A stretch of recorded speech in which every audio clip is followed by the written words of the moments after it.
Morning to all of you. Welcome to your TSN English class. This is your chapter number 7, Birth, from the book Snapshot. And in previous paragraphs, we have read that doctor, the doctor, he looks very heavy hearted or muddled. And Dr. Andrew, he thoughts about some kind of marriages and all the marriages all the couple are very dissatisfied with each other, and because of their dissatisfaction their marriages are were a very dismal failure. And in the end he concluded that Mr. Andrew, he concluded that it's better for him not to marry it. And then he thought about his loved one Christine. Then what happens up next? It was the conflict between, here we are,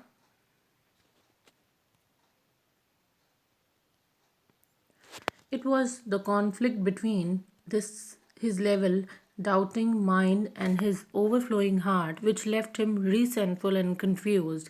He let his chin sink upon his chest, stretched out his legs, stared broodingly into the fire. He remained like this so long, and his thoughts were so filled with Christine that he started when the old woman opposite suddenly addressed him.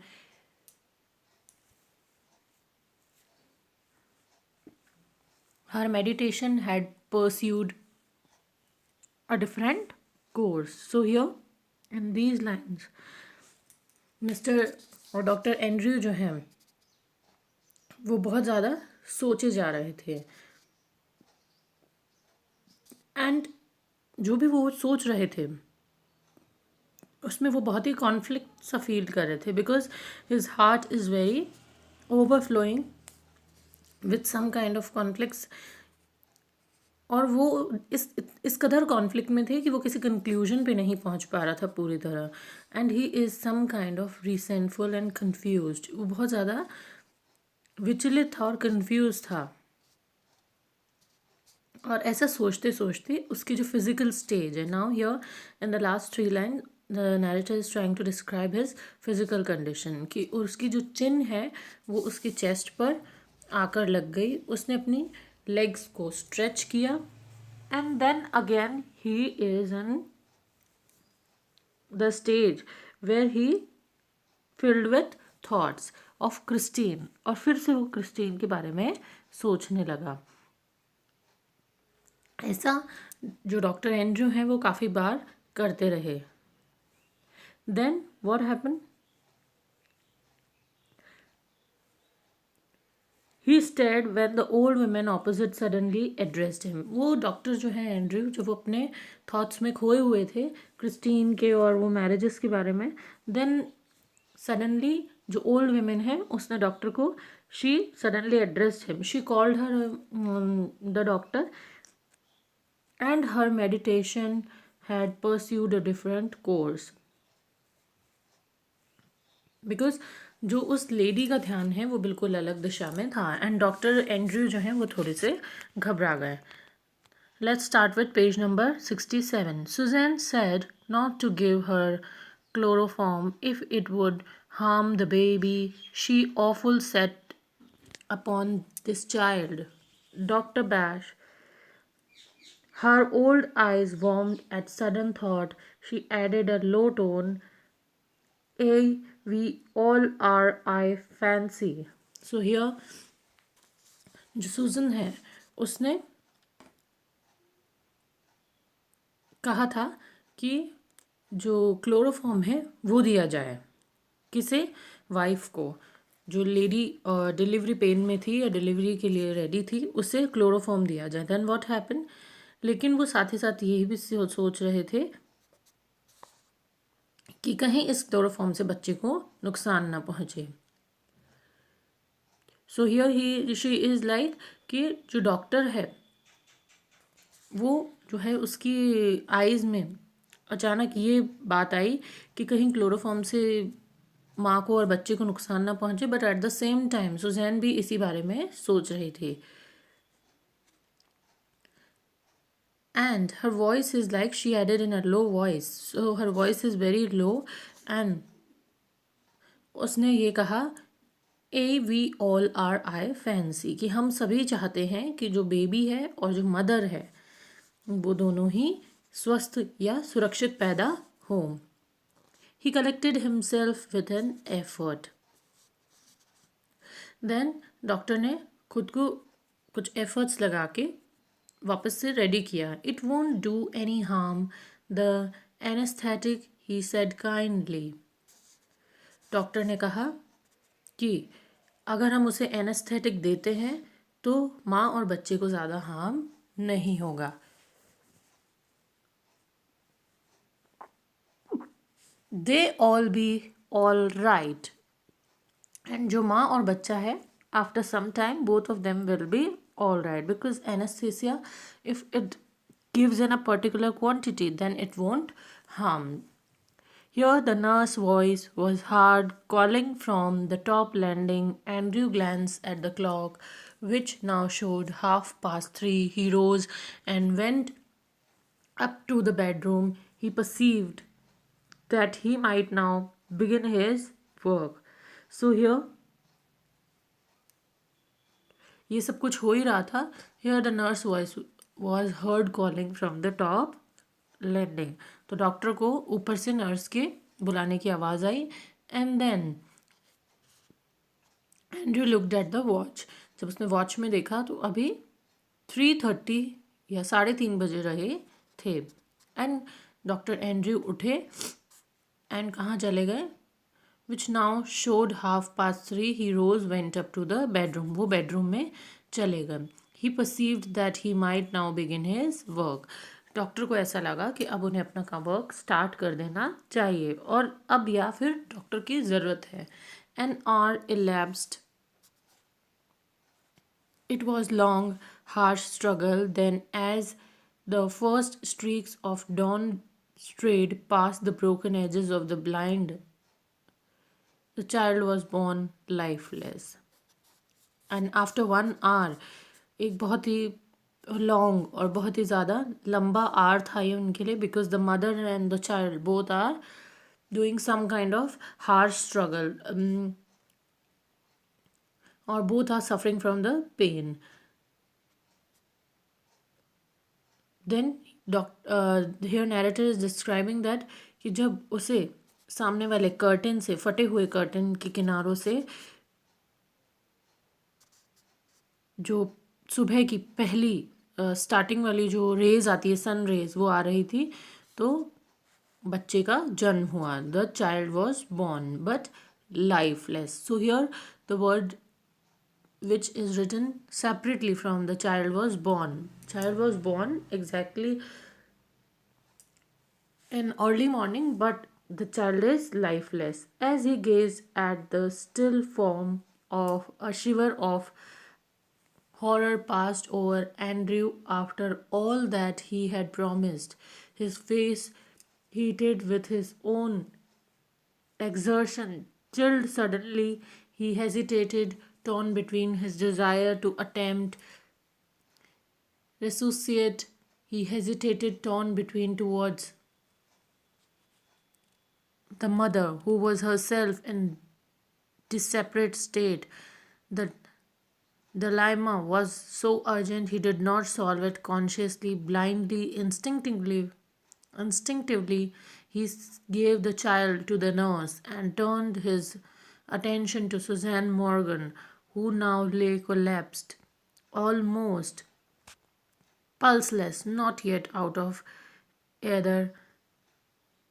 Upon her side, he haste was disparate, a frantic race against her ebbing strength. It took him only instant to smash a glass ampule and inject the medicine. Then he flung down the hypodermic syringe and worked unsparingly to restore the flaccid woman. After a few minutes of feverish effort, her heart strengthened. He saw that he might safely leave her. He swung round in his shirt sleeves, his hair sticking to his damp brow. So here is the situation where the child was born, and it looked like that he is lifeless as he gazed at still. तो जब doctor ने देखा, Andrew ने, that जो बच्चा है वो बिल्कुल लाइफलेस है, देन वो उस वक्त थोड़ा सा डर गया, बिकॉज वो वादा करके आया था दैट बच्चा जो है वो सही सलामत होगा। एंड डॉक्टर का जो चेहरा है अचानक ठंडा पड़ गया, वो थोड़ा सा हेजिटेट हुआ, बट उसने थोड़ा सा he started trying to make the child alive. And here in this time, Dr. Andrew, he is in the state where he have to save the life of mother and both the child. And जो mother की स्थिति है, who had just delivered a child, उसकी स्थिति भी बहुत ज़्यादा ख़राब थी और या नाजुक थी। एंड इस टाइम पे डॉक्टर जो है वो इतना ज़्यादा ही इट्स लुक लाइक जैसे डॉक्टर दोनों के बीच में फंस गया कि पहले वो मदर को बचाए या चाइल्ड को। एंड अब उसके पास कोई ऑप्शन नहीं था that how he will handle the situation. So उसने सोचा दैट दिस टाइम उसको अपने इमोशंस पे काबू रखना होगा, and then he just take a decision and he handed over the child to the nurse. उसने चाइल्ड को नर्स को दे दिया और सबसे पहले किस पर ध्यान दिया? सूजन मॉर्गन। सूजन मॉर्गन की तरफ ध्यान दिया, जो कि पहले उन्होंने ये पूछ रही थी कि अगर उसे क्लोरोफॉर्म दिया जाएगा तो कहीं उसके बच्चे को नुकसान तो नहीं होगा। वो ही सूजन मॉर्गन अब बिल्कुल ऐसा लग रहा था उनमें जान नहीं है, वो ऐसे लेटी हुई थी। एंड उनकी जो नर्व्स हैं दैट ऑल्सो नॉट वर्किंग, तो उन पर कोई वर्किंग नहीं दिखाई दे रही थी that she is alive. And पास रखे हुए ईथर से भी वह अभी जागी नहीं थी। इसके बाद जितनी वो एक्साइटेड थी अभी वो उतना ही मोमेंट हताश भरा हो गया था। And all the people who delivered the mother and child, they look very very sad over there. Doctor ने देखा वहाँ कांच की एक छोटी सी इंजेक्शन की बॉटल रखी है, उसने उसे तोड़ा और एक ही मोमेंट में उसने उस इंजेक्शन को इंजेक्ट कर दिया मदर को। And after injecting the mother, जो मदर है वो उनको वापस लाने में या मदर की लाइफ को वापस लाने में डॉक्टर को कुछ मोमेंट्स ही लगे। और after few minutes of his, doctor ने जो फ्यू मिनट्स के लिए जो अपनी कोशिश करी थी, दैट जो उसकी कोशिश है उसकी वजह से जो मदर है सुजैन मॉर्गन, उनको काफ़ी ताकत मिली और वो वापस जीवित हो गई। और उसे अब, और या फिर वो किसी फेंट स्टेज में थी तो वो मदर जो है वापस कॉन्शियस स्टेज में आ गई। एंड डॉक्टर एंड्रयू को लगा कि अब मदर को अकेले छोड़ा जा सकता है। वो वापस टर्न हुआ एंड उस वक्त उसके पूरे हेयर्स जो हैं that is old damn bro, पूरे पसीने से चिपके हुए थे। Where is the child here? Doctor Andrew की जो सिचुएशन है that looks very different. First of all he save the life of mother, then he save the life of child, because he knows that कि mother की life को save करने में उसे ज़्यादा टाइम नहीं लगेगा। The midwife made a frightened gesture, she had placed it beneath the bed. So here the midwife, जो दाई माँ है, she looks very frightened, because उन्होंने ऐसा फ्राइटेंड जेस्चर क्यों दिया?